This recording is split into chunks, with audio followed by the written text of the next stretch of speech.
Bora, bora! Meu Deus! Como diz o pastor Vini, tem um sol da justiça aqui, ó. É o Fenda.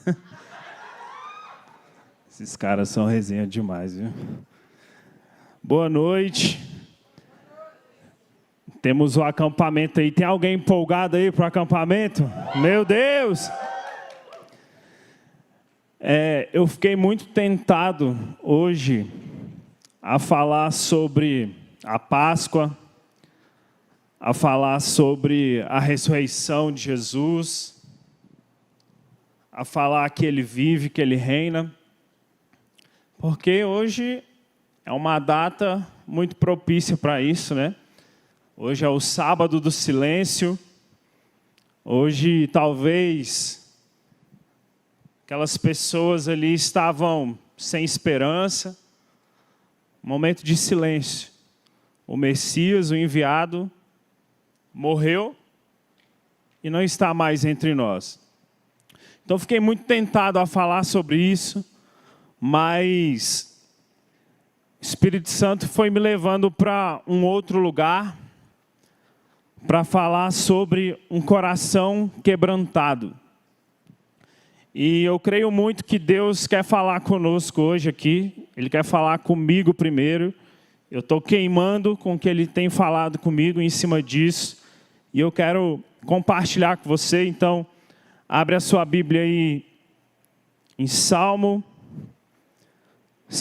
34, versículo 18. Salmos 34, versículo 18.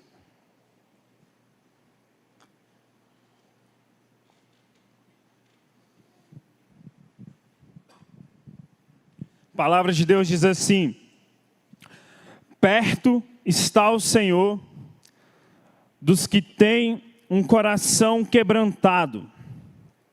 Ele salva os contritos de espírito.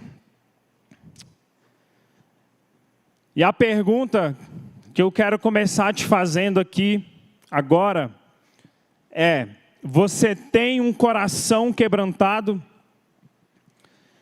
É possível nós vivermos uma vida que agrada a Deus sem ter um coração quebrantado? Por que eu estou te perguntando isso? Porque eu tenho observado muita coisa que tem acontecido na nossa geração.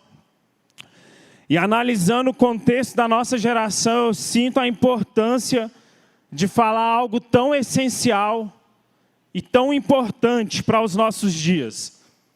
Então, por um lado, nós vemos pessoas influentes, nós vemos pastores, nós vemos grandes denominações sendo tomadas por um liberalismo teológico, que não creem mais na palavra de Deus, que não creem na Bíblia como palavra de Deus infalível, inerrante e suficiente. E com isso, essas pessoas que em outro momento queimavam, em outro momento andavam perto de Deus, elas vão perdendo o sabor.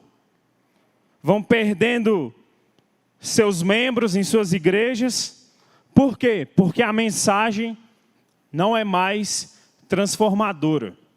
Você lembra o dia que você teve um encontro com Jesus? Você lembra o período da sua vida que você estava, que você teve um encontro com Deus e a sua vida foi transformada? Eu lembro desse dia. E eu lembro aonde eu estava, eu lembro como eu estava, e eu lembro que mesmo fugindo do propósito de Deus, o amor de Deus me constrangeu, me encontrou, e eu me vi como na beira de um abismo, mas tudo que eu tinha a fazer era me render ao amor de Deus. E o amor de Deus me encontrou. E o Evangelho é isso.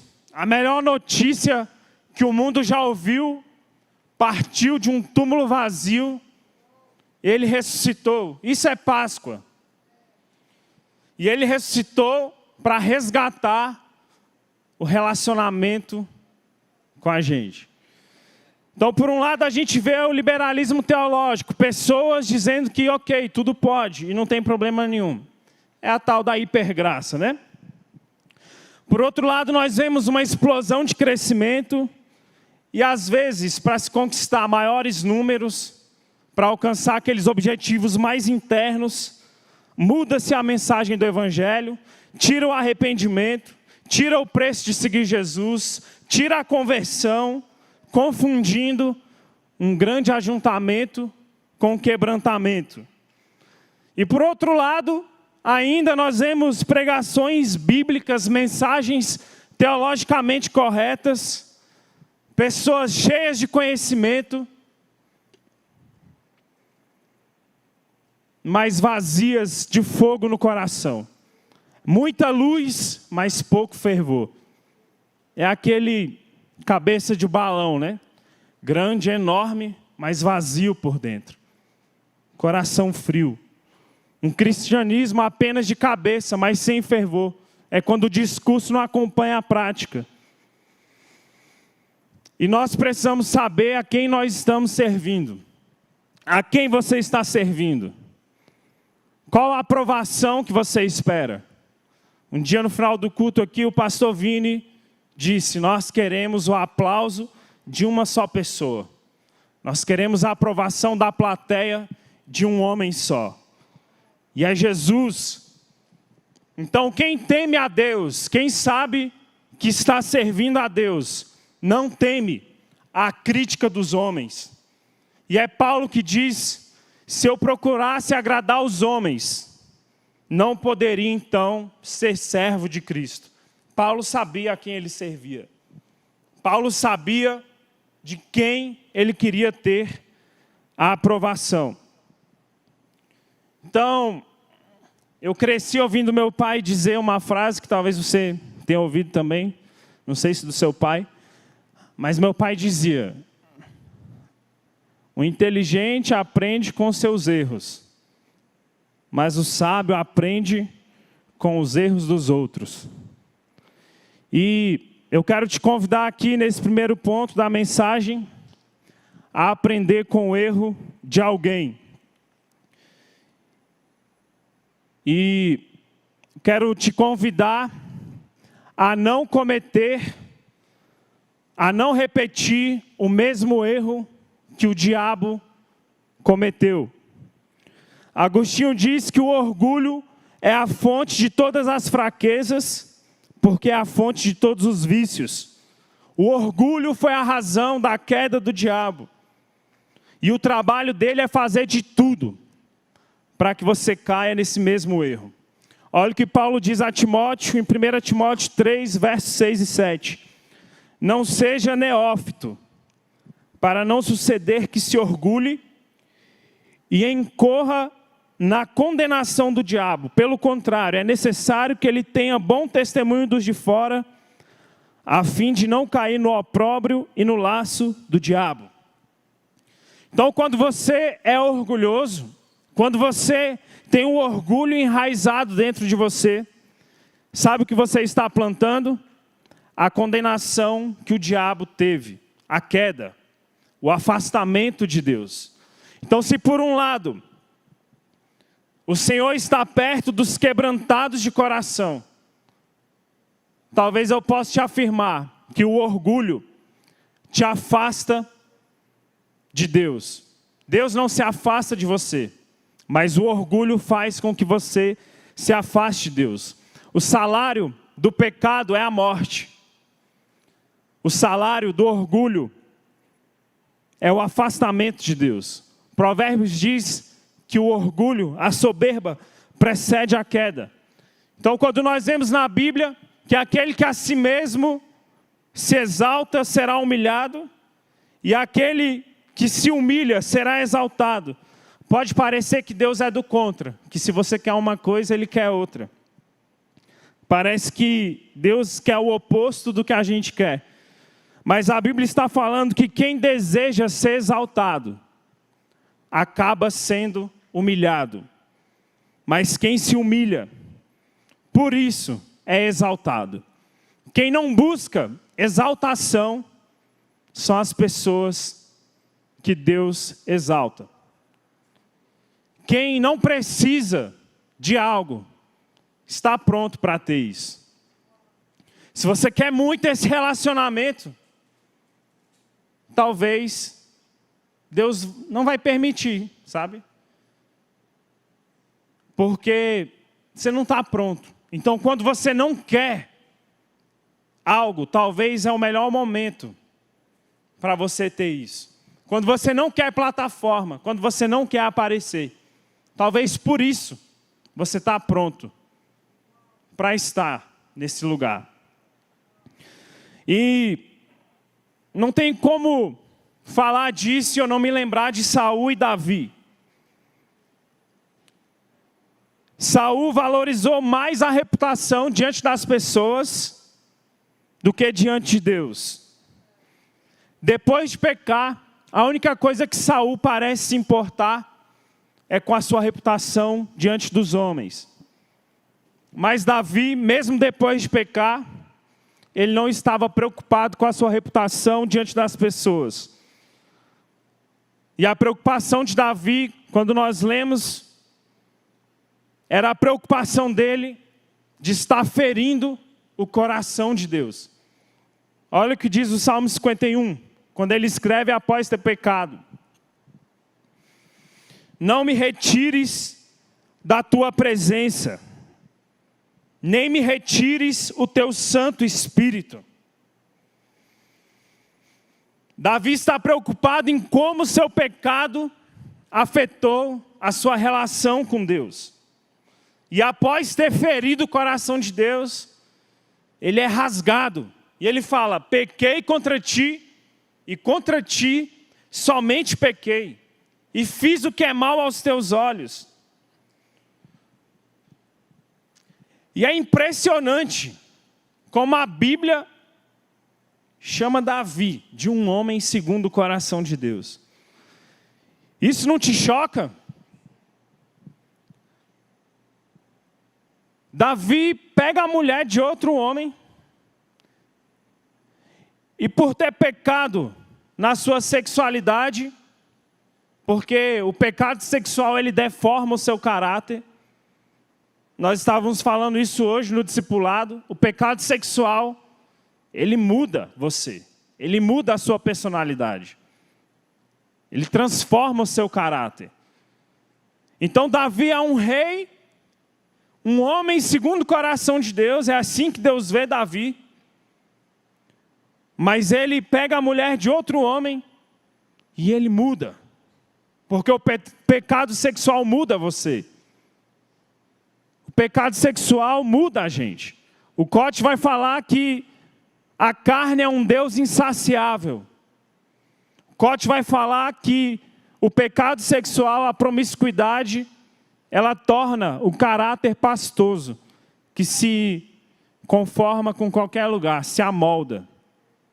Então Davi peca especificamente na sexualidade, e para tentar consertar um erro, ele manda matar o marido dessa mulher.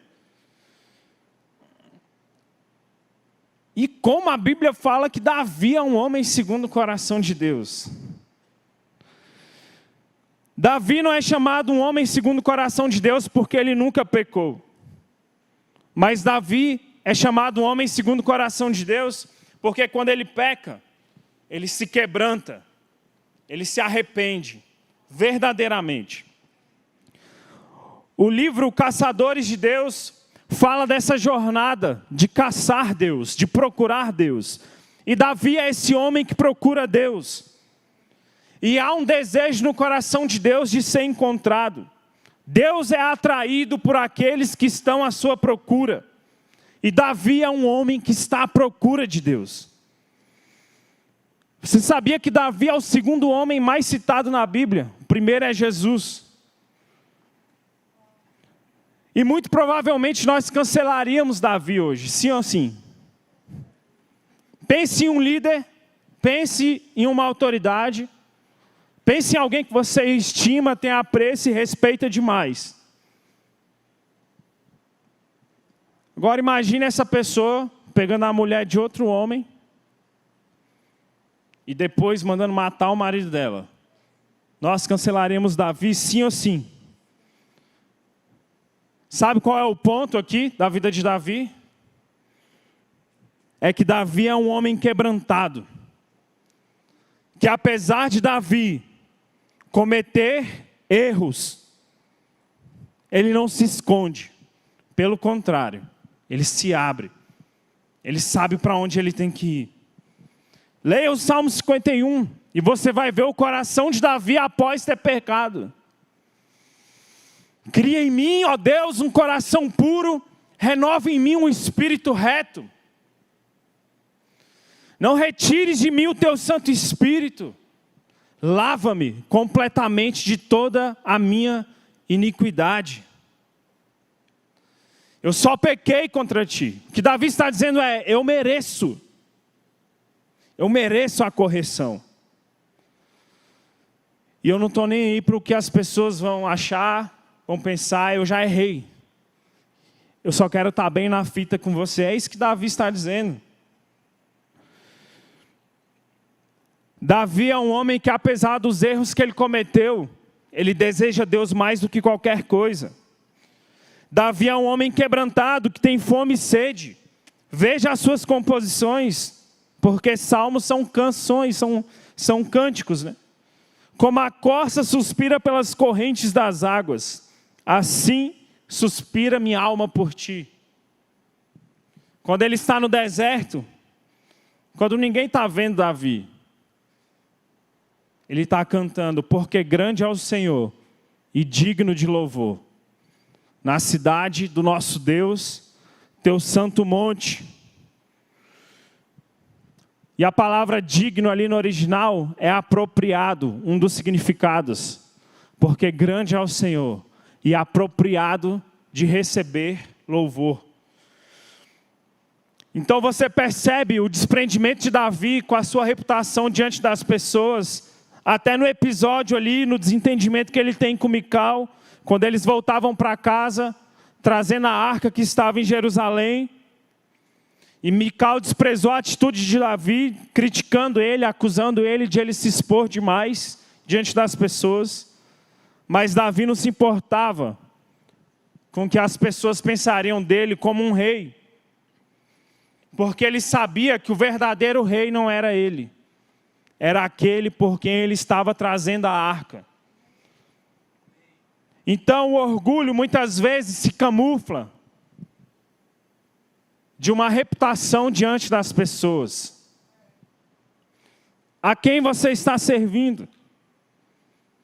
Paulo diz, eu poderia me gloriar, me exaltar, até nas experiências que eu tenho com Deus.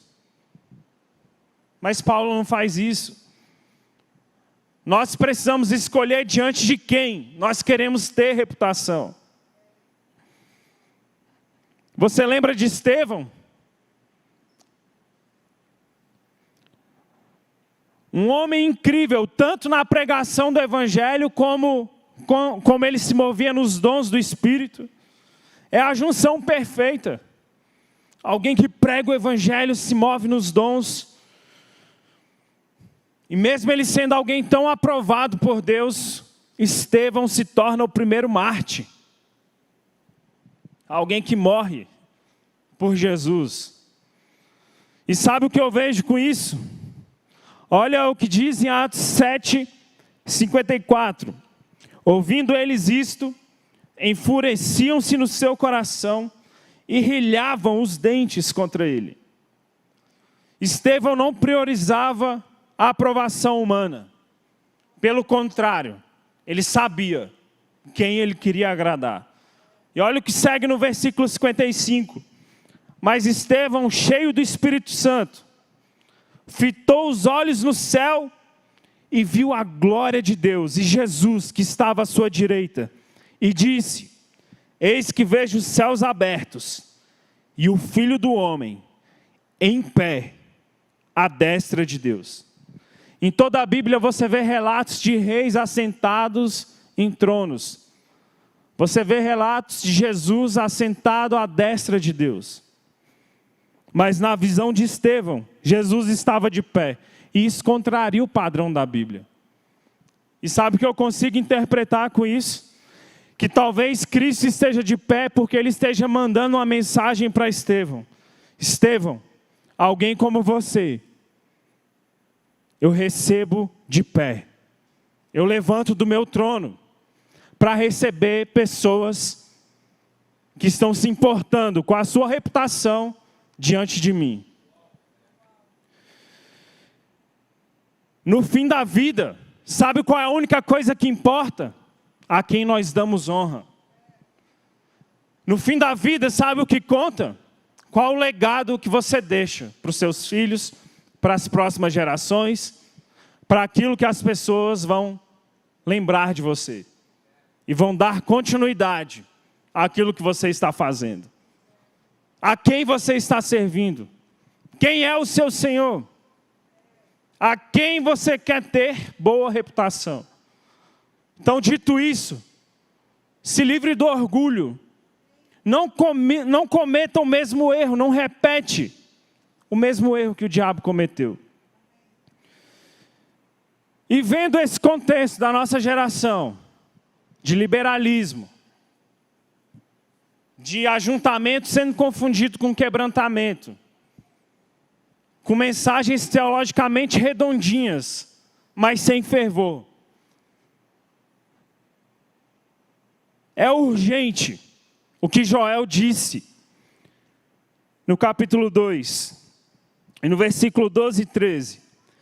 Agora, porém, declara o Senhor, voltem-se para mim de todo o coração, com jejum, lamento e pranto. Rasguem o coração e não as vestes. Voltem-se para o Senhor, para o seu Deus, pois Ele é misericordioso e compassivo, muito paciente e cheio de amor. Arrepende-se e não envia a desgraça. Joel está convocando o povo para uma volta para Deus. E nós estamos falando do povo de Deus, do povo que tem aliança, do povo que ia ao templo, do povo que cumpria os rituais religiosos. É o povo de Deus. Mas é o povo que, apesar de cumprir tudo, de ter todas as práticas religiosas, não tem um coração quebrantado. Não tem a volta para Deus, a inclinação para Deus, o quebrantamento diante de Deus. E voltar-se para Deus não é sobre algo automático, sobre um ritual, sobre eu faço A, B e C que vai dar D. Não é sobre isso. É sobre uma volta que vai além da religião. É sobre um quebrantamento. E o texto diz que essa volta deve ser com lágrimas, com o coração rasgado. E eu te pergunto, qual foi a última vez que você chorou pelos seus pecados? Qual foi a última vez que você chorou e pediu para Deus um coração quebrantado? Que você chorou e pediu para Deus que você tivesse mais intimidade com Ele? Isso é algo urgente. Sabe, se essa mensagem, talvez ela pode estar sendo dura para você, mas eu estou falando para mim aqui hoje. Essa mensagem está queimando dentro de mim. Qual foi a última vez que você chorou pela sua família, pela sua igreja, pelos seus líderes, pelos seus liderados, pelo seu chefe, pelos seus funcionários? Qual a última vez que você chorou e pediu um avivamento? A volta para Deus precisa ser com lágrimas nos olhos. E alguém disse que, mas isso é emoção. E eu te afirmo que não tem problema ter emoção. O problema é o emocionalismo, que tem histeria, que é vazio. Mas, cara, quando você está andando com Jesus, inevitavelmente, você vai se emocionar com Ele. Sabe, quando você se converteu, seu coração queimava. E eu espero que continue queimando.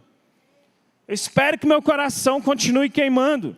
E o texto também diz, volte-se para Deus com jejuns, O jejum te quebranta, te molda, te amolece, te torna sensível para ouvir Deus. Quem jejua tem pressa. Quem jejua quer algo agora. Então, Joel está dizendo, volte para Deus com lágrimas e com jejum. Qual foi a última vez que você jejuou para vencer os seus pecados? Qual foi a última vez que você jejuou para ser cheio do Espírito Santo? Para ter mais intimidade e profundidade no relacionamento com Deus? Que você jejuou pelos seus pastores, pela sua família, pelo Brasil, pelo seu propósito, para você fluir no Espírito. Deus requer de nós um quebrantamento, a Bíblia é clara quanto a isso.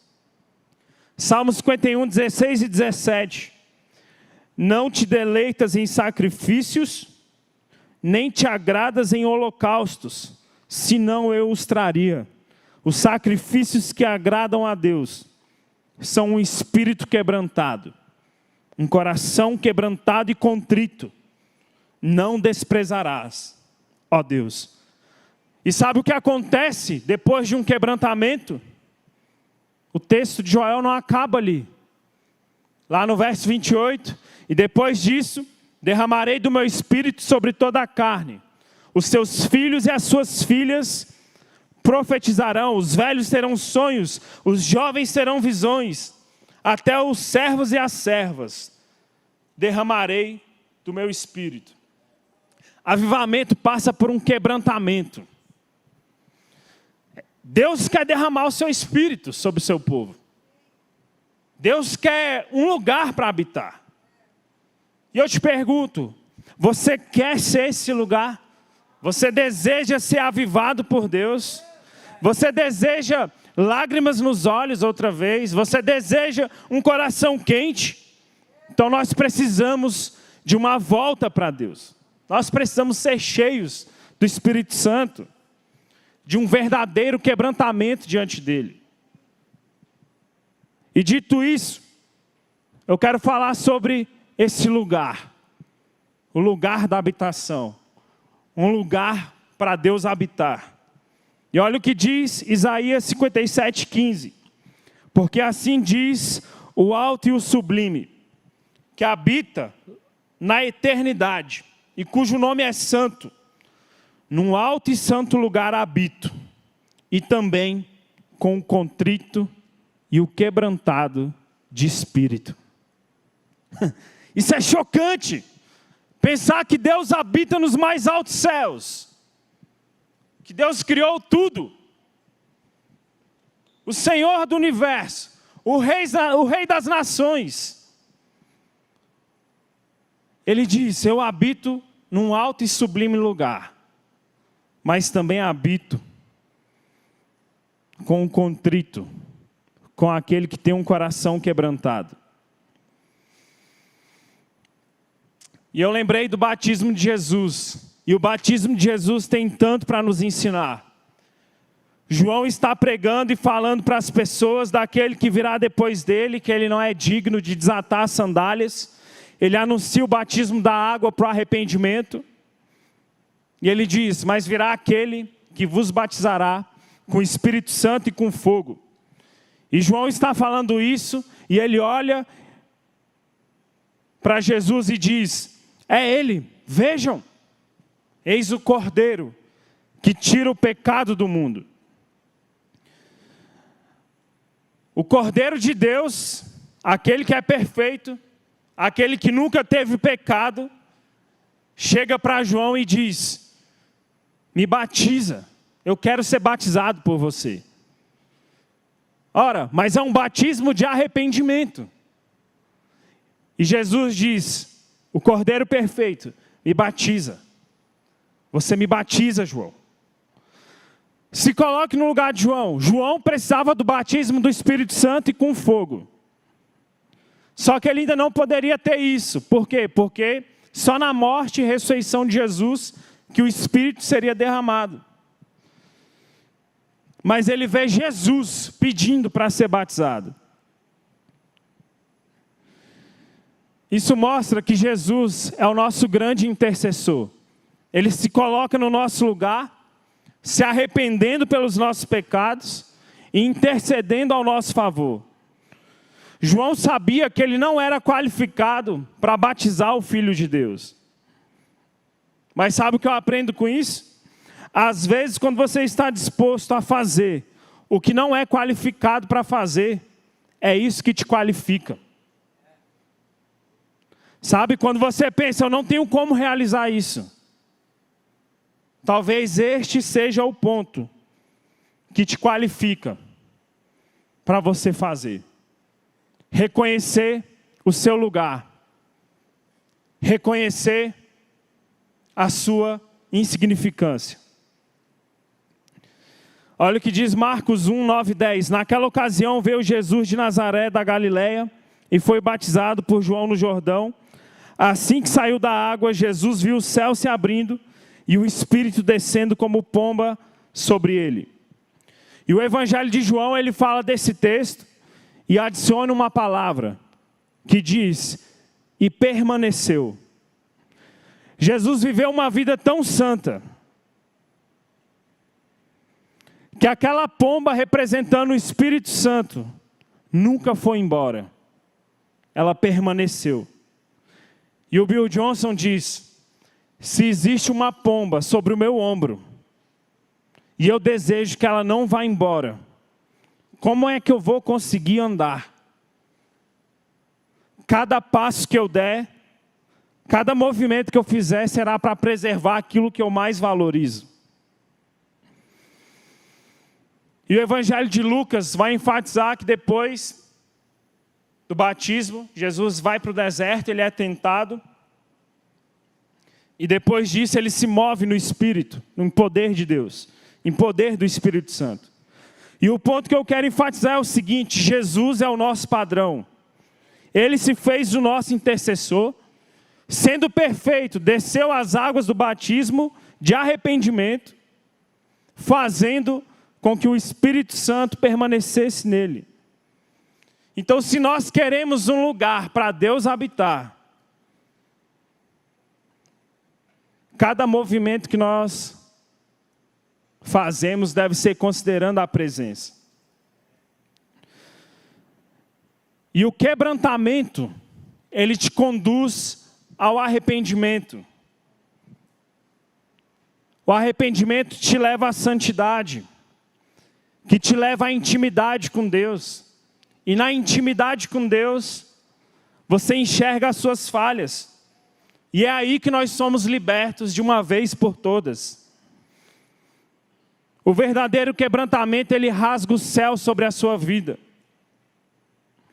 Independente do que você fez, a Bíblia diz, perto está o Senhor dos que têm um coração quebrantado. Cara, Davi cometeu um adultério, matou o marido da mulher depois, mandou matar, mas ele se quebranta. A Bíblia diz, sede santos como eu sou santo. E eu acredito que o primeiro passo para que isso aconteça é o quebrantamento. O quebrantamento, ele te leva à santidade, que te leva à sala do trono. E ninguém é liberto se não for quebrantado verdadeiramente. A verdadeira libertação não acontece sem quebrantamento. Para sermos livres de verdade, nós precisamos passar pelo quebrantamento. Essa atitude de reconhecer a nossa humanidade nos leva ao quebrantamento verdadeiro.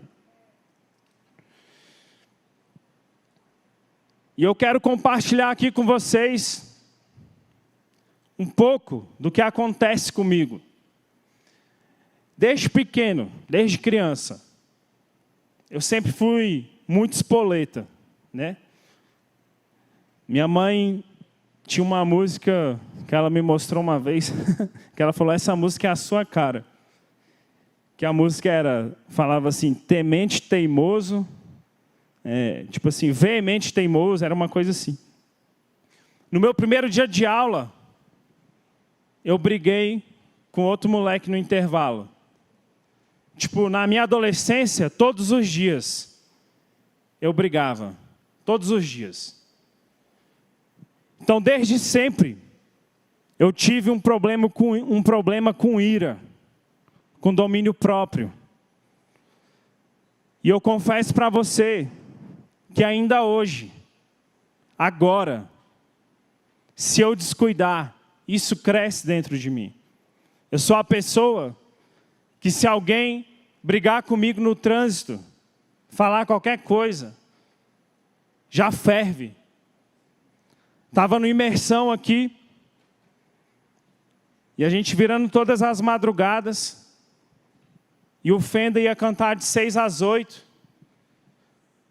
e a minha esposa foi ali beber água, o banheiro, sei lá, e um cara parou ela aqui, e deu a entender que estava dando em cima dela.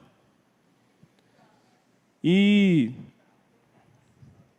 enfim, né? Acho que eu acabo aqui, Wallace. O tempo acabou, gente. Depois eu conto na próxima. E a verdade é que a minha vontade era de matar esse cara.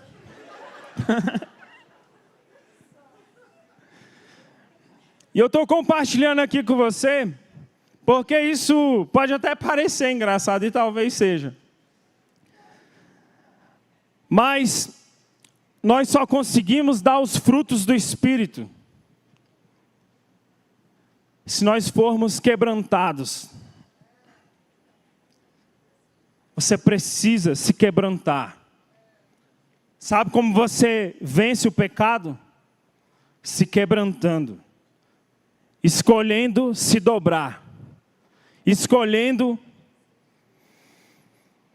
se colocar na presença de Deus, sabe? E ainda que você esteja no erro, você se achega a Deus. Tiago diz, chegai-vos a Deus, e Ele se chegará a vós. E eu acredito que a melhor maneira de nós nos achegarmos a Deus é com o coração quebrantado. Talvez a música que mais marcou a minha vida até hoje foi a música Quebrantado Coração, da Fernanda Brum. Quando eu tinha 9 anos de idade. Não vou cantar, não. Não, na próxima eu canto.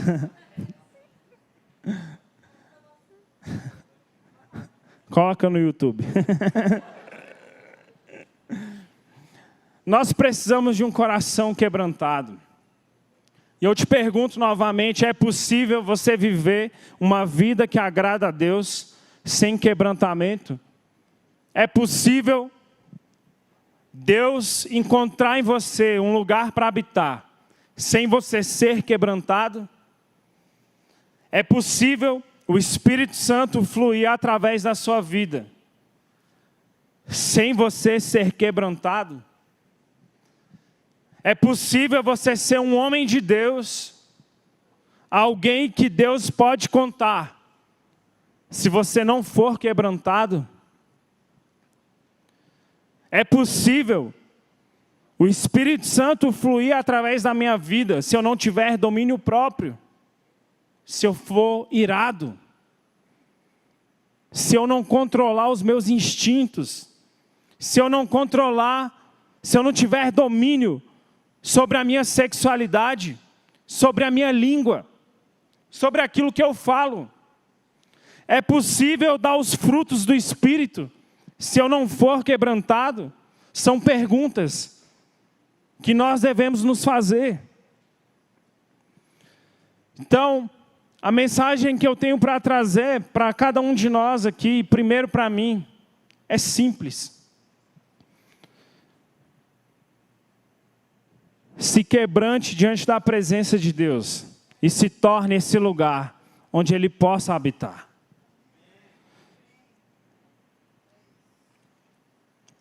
Eu já quero encerrar, quero que... É muito pix, hein, para fazer para vocês. Se coloque de pé.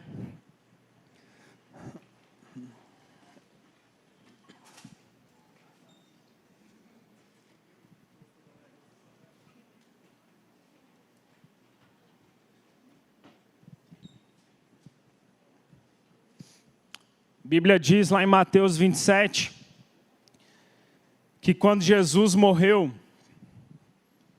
o véu do templo se rasgou de alto a baixo, da ponta de Deus para a ponta dos homens. E no mesmo versículo, que diz que o véu se rasgou, diz que as rochas ao redor de Jerusalém se fenderam. Então eu quero que você imagine agora o rasgado véu e as rochas se despedaçando. E essa foi a palavra para descrever os céus abertos. Quando o Espírito foi derramado por Jesus, foi derramado em Jesus, foi liberado sobre Jesus, aquele véu e as rochas se rasgaram violentamente. E esses céus estão abertos sobre nós. Por muito tempo eu li esse versículo, Jesus olhando para o céu e vendo os céus abertos, como se parecesse nuvens se abrindo no céu. Mas o que a palavra está dizendo é que o véu se rasgou da ponta de Deus até a ponta dos homens. E as rochas se despedaçaram. E desde a morte de Jesus, nós temos uns céus abertos sobre nós. Nós vivemos debaixo de céus abertos. E eu creio que Jesus merece um lugar puro para Ele habitar. E tudo isso tem a ver com a graça de Deus. Não é na nossa força. Como eu falei aqui, talvez o que te qualifica para cumprir o propósito de Deus é você saber que você não está pronto para isso. É você saber que você precisa de mais comunhão com o Espírito que vive dentro de você. E esse é o propósito de Deus, enviar o seu Filho Jesus para deixar uns céus abertos sobre nós e para Ele ter comunhão com o Espírito de Deus que agora mora dentro de você. E o que pode te impedir de ter comunhão com Deus? Essa é a pergunta.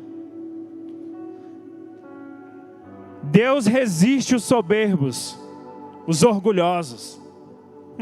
A Bíblia diz: orgulhoso, eu rejeito você, mas eu dou graça aos humildes. Sabe, eu vejo Davi, eu consigo ver a cena de Davi cometendo um adultério.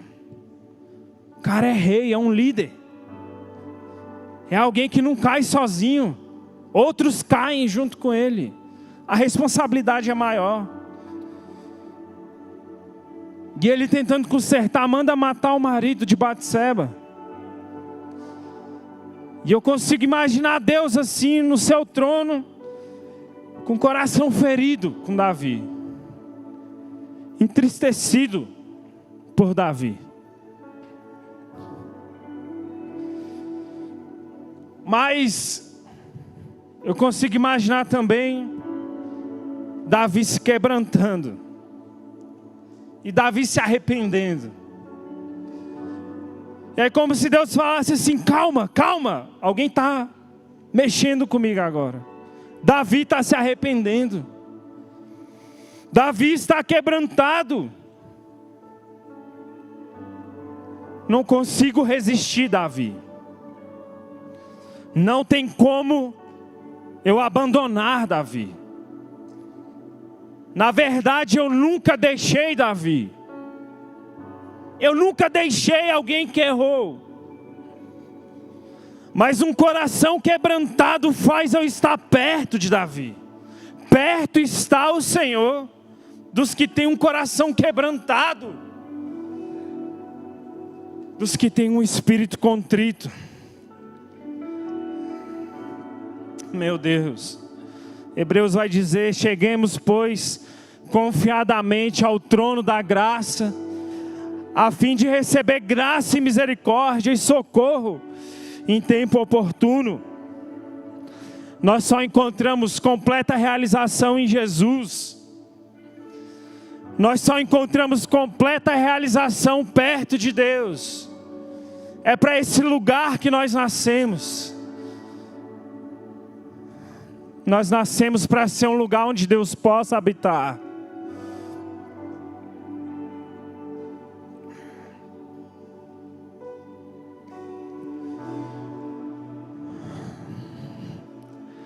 Se quebrante diante do Espírito de Deus agora. Existem céus abertos sobre nós. Desde a morte e ressurreição de Jesus, a boa notícia é: Ele vive, Ele reina, e Ele deseja um lugar onde Ele possa habitar. Jesus, que nós sejamos esse lugar onde o Senhor possa habitar.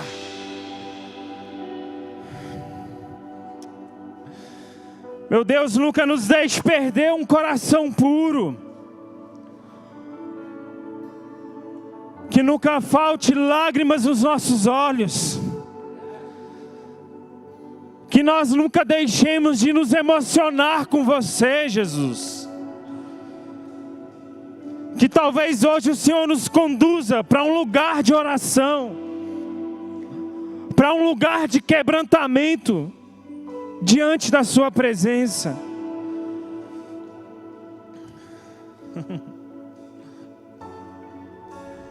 Porque os sacrifícios que agradam a Deus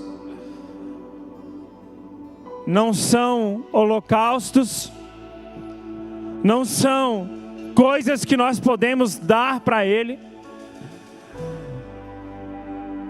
não são talvez os nossos títulos, não são talvez o nosso dinheiro. Os sacrifícios que agradam a Deus é um coração quebrantado. Meu Deus, cria em mim, ó Deus, um coração puro, renova em mim um espírito reto. Não retires de mim o teu Santo Espírito, renova em mim a alegria da tua salvação.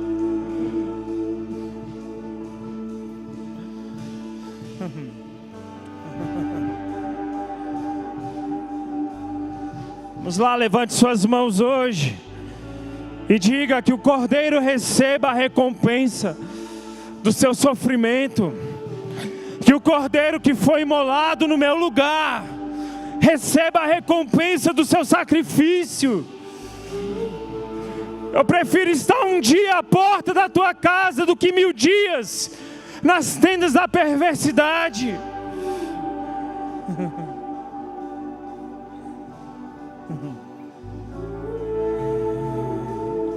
Espírito Santo, nos conduz a um lugar de arrependimento hoje. Espírito Santo, nos conduz a um lugar de quebrantamento na tua presença.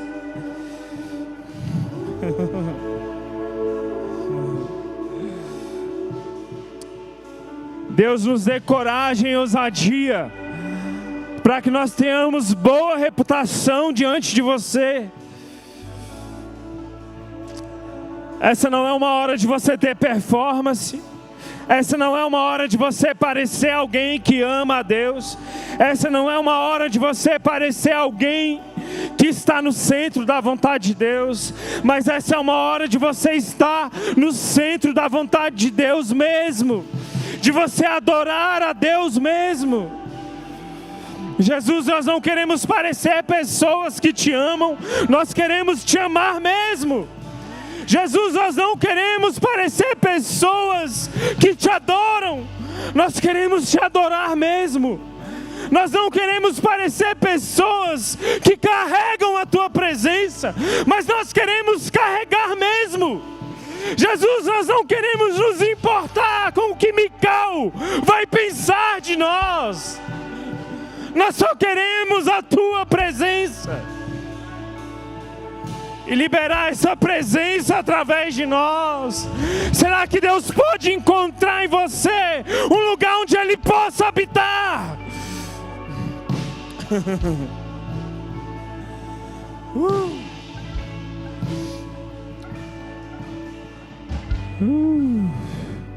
Porque eu sou Deus e habito no meio dos louvores do meu povo.